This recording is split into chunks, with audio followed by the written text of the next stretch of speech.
on from the Marvel Cinematic Animated TV universe to the DC Extended Universe and the Suicide Squad. James Gunn, director of Guardians of the Galaxy and Guardians of the Galaxy Volume 2, gives a soft reboot and a loose sequel to the critical and commercial bomb from 2016 Suicide Squad. Some of the characters remain, but the lineup is largely different. Viola Davis, Margot Robbie, and Joel Kinnaman all return as Amanda Waller, Harley Quinn, and Colonel Rick Flag, respectively.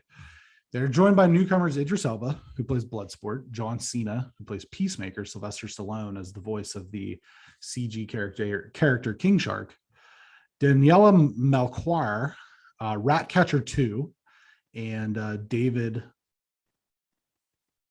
help me out here. Dashmian. There you go. As Polka Dot Man, with appearances by Nathan Fillion as TDK, Pete Davidson as Blackguard, Sean Gunn as Weasel, and Michael Rooker as Savant. Task Force X must infiltrate a remote third world nation and close down Project Starfish, headed by the notorious Thinker, played by Peter Capadali. The same rules apply as in the original. They fail, they die. They go off book, they die. They run, they die. The unlikely team finds an unlikely leader in Bloodsport and sporting an R rating. The language is explicit and the gore is aplenty. What did you think about Suicide Squad? I thought it was exactly what DC needs to do with their movies. 100% agree. Do this. Make it fun. Make it ridiculous. Don't try to be Marvel. And don't try to be the most serious thing in the room, even though I think the Robert Pattinson Batman movie is going to be awesome. I just think that you need to be like, our comic books aren't the same as Marvel. They never have been. And yet we're trying to make our movies like this. And like DC's always been zany. Like the comic books are super, when they're dark, they're really dark. And when they're zany, there's literally a condiment man in the Batman universe. Condiment King. Yeah, Condiment King. And it's like, this was to me, when you and I were like talking about it, off the show, we're just like, man, I can't believe the ratings that it's getting, and it deserves it because it's zany. It's the perfect use of all these characters. The plot is just enough, but not like, and then when the giant starfish thing just happens, you're like, this is insane. And literally goddamn kaiju. Yeah. And then someone literally says, what the actual fuck? They actually say that. And like, that's what the audience is saying when you're watching it. So it's just like, it is an actual, like what the actual F movie, but it works. It like 100% works. We were talking about, a few episodes ago where Margot Robbie's like, I'm done with I'm going to take a break from being Harley Quinn. But then you see why she's so good at it in this movie. It's just like, when it's just enough of her as Harley Quinn, and there's just that zaniness about her. And if you've ever watched like the cartoon series that has Harley Quinn, like this is pretty much it. And it's just, to me, it was just fun enough. John Cena is like a heel, which I thought was funny because he's a wrestler and then he turns into a heel. And like that little arc was just, I'm sure that was intentional because of that. And just all the little weird things, like the little competition between everyone and, when they're trying to kill different things, different ways. I thought that was funny. Idris Elba just being in this was like crazy too. It's just like every little bit of this to me was just the right amount of crazy that it worked. It's like, this is what you need to do, DC, going forward. If you're going to just, because like, that was the thing about the original Suicide Squad. It was just so weird. Nothing made it stand out. It was just weird. And like, whatever you think about Jared Leto's Joker, like that was the character that he played. And that's just what he did with it. And we probably were over Joker. We had the best Joker ever. And then you come and have to be a Joker again. And it's tough. Yeah. So, it's different. Like, obviously we'll get a Joker probably in the Robert Pattinson Batman movies, but that'll be a good, like 15 years after Heath Ledger. This is what I want all those movies to be in DC now. Do this. So couple things. I'm going to disagree with you on Harley Quinn. I thought she was the weakest part of this movie. I don't know. I agree. It's just, that's what you want. You don't want her to be the star. Yeah. It's just like when she's there, it's what you want from Harley Quinn. I don't like that character. You're not supposed to. Well, but you are though. I mean, she's supposed to have like sex appeal, and she's supposed to be like this sort of, zany. Like her backstory is actually really freaking interesting. Yeah, it's super. And super. They haven't done anything with that. They like played around with it with the 2016 movie. They played around with it a little bit, but it's not, they don't really ever really flesh that out. I haven't seen Birds of Prey, nor do I want to. So I don't know if it goes into that at all. But I don't like that character in these movies. I don't think that character brings anything to the table that it doesn't take off the table. I think this movie is like perfectly, at minimum, just as good as it is without her in it. Maybe even better, honestly. I will say, I thought Bloodsport was fucking awesome. I thought, agree. So, yes. Like, the difficult thing here is like trying to make this different from the previous one enough that there's some separation. And I thought they were going to have a really hard time with that, because that character, the look, the feel, everything about it is very, very similar to Deadshot, which is the character that Will Smith played. Very accurate with guns, weird masks, et cetera. But I thought that Idris Elba freaking shouldered the load in this movie. Oh yeah. And I was surprised with how well Cena did. We've talked at length, especially lately, about the quality of actor that wrestlers are. I've said, and having rewatched Guardians 2 very recently for the Marvel thing that we're doing, that the character of Drax is perfect for Dave Bautista because it requires the person to be a shitty actor. Right. But I felt like Cena really carried this character well. Oh yeah. I felt like he carried the character well. And then I also thought that the three sort of like non-main characters, which were Ratcatcher 2, Polka Dot Man, and King Shark, were awesome. And this is sort of what James Gunn does, where, I mean, he did this with Guardians. He took relatively unknown characters and he made them very interesting. He did the same thing for King Shark that he did with Groot. Yeah. And Sylvester Stallone, perfect voice. You know what I mean? Oh, for that character. And that character being basically like a moron, but just like, he's like Hulk in a lot of ways. I mean, he's just like a dumb and tough. Like that's like what we used to call characters like that in video games. We'd call them dumb and toughs. And that's what he is. But like, there's something charming about that character. You know what I mean? Oh yeah. And then the Ratcatcher 2 thing is like, we always talk about how comic book characters, you get like Ratcatcher 2, Robin 3, that sort of thing. So that was cool. The kaiju thing was just insane. The excessive gore was, I think perfect for this movie, but this is the difficult part. And like you said, this is what DC has to do. But how do you make a Batman movie like this? You know what I mean? Because, and this is the challenge that DC is faced with, is you have this Suicide Squad movie that I think is as good as a Suicide Squad movie can be. This is a perfect Suicide Squad movie. But how do you make that the same? How do you make a Batman movie with the same tone? It's impossible. I don't think you have to. Like, we've seen the perfect Batman movies. I think that's like the thing is, you don't. When I say, I guess my thing is like when they did the other Batman and Superman movies in this part of the universe, it's like they tried to make it dark, but they just didn't go all the way. It would just be like, they tried to be. The thing about Christopher Nolan movies, or Christopher Nolan Batman movies, is there might be a touch of humor, but for the most part, those bad boys are scary and dark. And it's the seedy underworld. They're really grounded too. Right. That's the thing. It's like, so if you're, and what they did with the Suicide Squad with this one, James, and that's just what he does. Like, he made Guardians of the Galaxy a nothing thing one of the most popular things, in Marvel. And it's just like, if you're going to do it, go all the way. He said, we're going to make this movie zany. Go all the way zany, which is what they did. A fucking starfish is walking around a city crushing people and shooting starfish out of its armpits. Right. And so that's, if you're, and like I said, I'm excited about the Robert Pattinson movie. I think that's going to be a good Batman. Too. And I think they got that right, because that's going to be dark. It's going to be like super emo. The main thing is, I don't think worrying about Batman is the thing. It's worrying about Superman, because Superman, as you and I have discussed, is boring.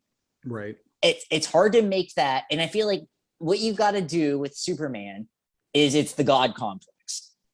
It's always been the God complex, and just go full in on it. Just do the full, he's there. He's essentially, a God or God, and you have to go full in on that. Don't make it like partially whatever.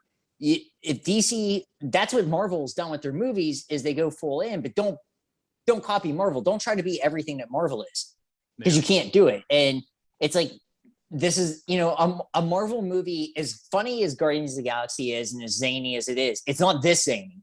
No, because it's on R rated. It's and if you have to make movies R rated and you're not going to get necessarily the ticket sales, but your movies are better, I think that's a better trade-off. I mean, that's just the way it is. And if you have to make things R rated just to get, the thing I will say too is, sometimes things are R-rated just for the sake of being R-rated. Right. Everything in this movie worked. Yeah. When the F-bombs are dropped, when, the violence was perfectly gory. It's like, what's really messed up and what's really weird? Comic books. Yeah. And it's like, if you can't handle that, and, then you probably shouldn't be reading the comic books either. Yeah. So yeah, If this is the direction DC is going to go with their other movies, and I know Shazam's supposed to be good. I haven't seen that, but I've heard that's supposed to be good. Yeah. And I think it kind of falls in that thing, is it goes the full Shazam, like funny, whatever. But if this is the direction DC wants to go and they fully commit, then they have a good future. They just have to commit to it. Here's the issue that I see is that with Marvel, all the pieces fit together very nicely. They all work together. Yeah. There's humor. You have Tony Stark is a character of, he's got some trauma. He's got some personal baggage. He's an alcoholic. He's got all these things, but he's kind of like a smart aleck and this sort of thing. Yeah. That fits perfectly with Spider-Man, right? It fits perfectly with what they have figured out works with Thor. It fits perfectly with Guardians. It fits perfectly with X, Y, and Z, right? The issue with the DC stuff is it doesn't all fit together nicely, because you have the Suicide Squad, which is like this over the top, this one, right? This over the top gore, excessive language. There's like Suicide Squad. I've said this. I think I've said this on the show before. The DC animated movies are pretty good parallels of the comics. There's freaking there's sex scenes in them. You know what I mean? And it's weird because it's an animated movie, but the Suicide Squad movie, it's over the top, it's zany, it's super gory, there's language, it's all these things, right? But then you have Shazam, which is this sort of child-friendly, a little bit silly, and that sort of thing. That doesn't fit with that. Hear me out. But Now let's try to also fold in Batman, which is super serious. You know what I mean? And so it's like, how do you, that's going to be the struggle for them, is how do you kind of tie all this together? I don't think that there's a way to tie it all together. And that's why, in the sense of don't try to be Marvel, is let these things stand on their own. Yeah. Rather than try to fold them all into this universe. Because we got the Snyderverse and it failed. As much as everyone loves the Snyder Cut, the Snyderverse, when you think about Man of Steel, Batman v Superman, the original Suicide Squad, the shit show Justice League from 2017, Aquaman, the Wonder Woman movies that are all, I'm not sure if Shazam is supposed to be part of that or not, but all of these things folded in, it failed. Like, I hate to be the bearer of bad news, but like, there's a reason why Zach had to put all of his money on the line to make the Snyder Cut. It's because it all failed. This is not a counter. This is just, we'll do what if. Sure. What if Kevin Feige grew up liking DC? Or got hired by Warner, you know what I mean? And got hired by Warner, and Robert Downey Jr. is Batman and Chris Evans is Superman. And do you think this was just a hypothetical? I literally just came up while you were going on your thing. Do you think if it's Kevin Feige's brain behind this, would it like not worrying about Marvel, whatever Marvel does, but let's just pretend that this becomes Kevin Feige's project, is to make DC, and this is kind of like the ultimate what if. And we get, as weird as it might sound to think about Tony Stark being Batman, being Bruce Wayne, it's like we have to that never happened. And it's because there is a world to me where, like, I can imagine Robert Downey Jr. being Batman. I can imagine Chris Evans being Superman. And it's just like this thing. And then you have Kevin Feige behind the controls. I don't know. I would like to have your take on it. I don't think, especially with Superman, that it matters. Because Henry Cavill is Superman. He is Superman. Right. You know what I mean? I don't disagree. I just think that the character sucks. Yeah. Like, it's just like, I get it. He's like the first, one of the first like mainstream superheroes in mainstream comics. He's just like, comic book people want him painted a certain way, and mainstream fans want him painted a different way. And you try to strike a happy medium, which is, I feel like, what they tried to do with the Snyder movies was, we're going to make him a little bit darker, but we're not going to make him the whole way dark. You know what I mean? Right. And I just feel like, and like you said, the whole God complex thing is, I just feel like it comes down to one of their two lead characters just isn't that cool. He's just not. Like, I don't think, I mean, you could have like, Dean Cain was Superman. You know what I mean? It doesn't matter who is Superman if the character sucks. You know what I mean? It doesn't matter who the director is. Like, Joss Whedon, who did an awesome job with Avengers, made a shitty Justice League movie. Zack Snyder, who makes great Zack Snyder movies, didn't make great Superman content. And I don't blame either one of those guys. Right. Per se. There's some elements, that we've talked about at length. The problem is that Superman's just not that cool. And the converse of that is that you have Batman. And I would make the argument too that Batman's not even that cool. Like, I love Batman. You know that. I'm a huge Batman guy. I love Batman too. But what makes Batman is the villains. Right. Exactly. Like, Batman's fine. It's the gadgets. Who's really cool? The Joker. The Joker. You know who's really cool? The Riddler. Do you know who's really cool? Two-Face. Like, those guys are all awesome. Well, it's, the movies are always like, I mean, you think about the best Batman movie ever made, because Heath Ledger is the Joker. Right. I know people disagree, and if you disagree, I mean, you're wrong. You are, but then you would say maybe the second best Batman ever made is Jack Nicholson as the Joker. Is the Joker. Right. So it's, and then, I really love Batman Returns as, really high up there, but the villains are always like, you're 100% right. And what's the number one thing that we always say about Marvel that is Marvel's biggest problem? The villains are just the heroes. The villains are just bad versions of the heroes, with one exception, and that's Spider-Man. Right. Spider-Man has the best. Like, who's the most popular Marvel character? Spider-Man. Who's the most popular DC character? What do they have in common? They have the best rogues gallery for either side. Yeah. You know what I mean? This is kind of funny to me, and I'll make this as our final point because we do need to move on. But isn't it funny how, like, when they took over the Marvel universe, what we have now and Marvel Studios, Spider-Man wasn't the main character. And for all the time, Marvel was like, we have to make Spider-Man. We have to make Spider-Man. I think maybe that's what DC does. Just don't make Superman important.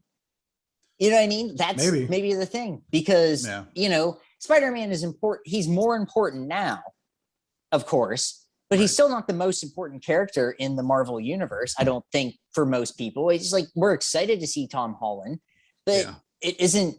he isn't the Spider-Man of the Tobey Maguire where like this carries our Marvel universe. It's like he's in the background, even though he's by far and away the most popular character in Marvel. It's like literally not close. If you did an actual like poll of all these people, it'd be Spider-Man like 86%, and then everybody else would carry out the Wolverine. Yeah.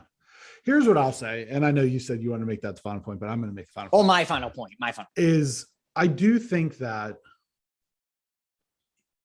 the route that DC has to go is just taking the characters to the extreme. And with that being said, and I know I've said that I want like a really like noir, world's greatest detective Batman. I would like to see an R-rated Batman where it's just fucking violent as hell. Because that's what those comic books are. The comic books are very violent. That would make like Batman, like even the Nolan movies, like they're made to sell toys. The movies are like, especially the Schumacher movies, but definitely all of them. You know what I mean? Yeah. But like if you pick up any, and we've said this ad nauseum, right? If you pick up any Batman novel, any Batman graphic novel, a Frank Miller one, a Scott Snyder one, we've talked about obviously The Killing Joke, right? Make The Killing Joke a live action movie. And like, it would probably turn people off, honestly, the way Batman Returns did. You know what I mean? But there's part of me that wants to see them just go all in on Batman being just absolutely savage in how he just, like, you kind of got it a little bit with the Bale movies, a little bit, and you got it a little bit with Affleck. And I kind of hope that the Robert Pattinson one goes in this direction, but that's what I'd like to see. You know what I mean? There's great source material.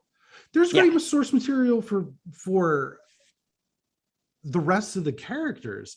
But the problem is, and I think that this is the issue that they have, is that they're all centering around how awesome Batman is. Right. You know what I mean?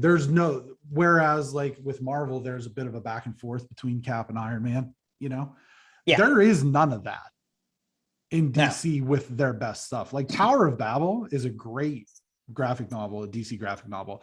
And it's literally about Batman gets the suspicion that the rest of the Justice League is against him and he just beats them all. Yeah. Which is crazy because he's just a guy. With a lot of money. Yes. What's your superpower? I'm rich. We've spent enough time and we got way off the rails on that, but the new Suicide Squad is definitely, it's a huge watch. Oh, definitely. Yes. Must watch. If you care at all, or even if you don't, it's a must watch. It's it's fun. Yeah. I don't think that you have to have any type of like DC Marvel allegiance or anything like that. It's just a great, it's short. Yeah. It moves too. It moves very quick. When it was over, I was like, well, that's done, I guess. Yeah. All right. I will say I'm a little bit bummed out that there's going to be a Peacemaker spinoff show. I don't think that that's necessary. That doesn't need to be done. No. I digress. We move on.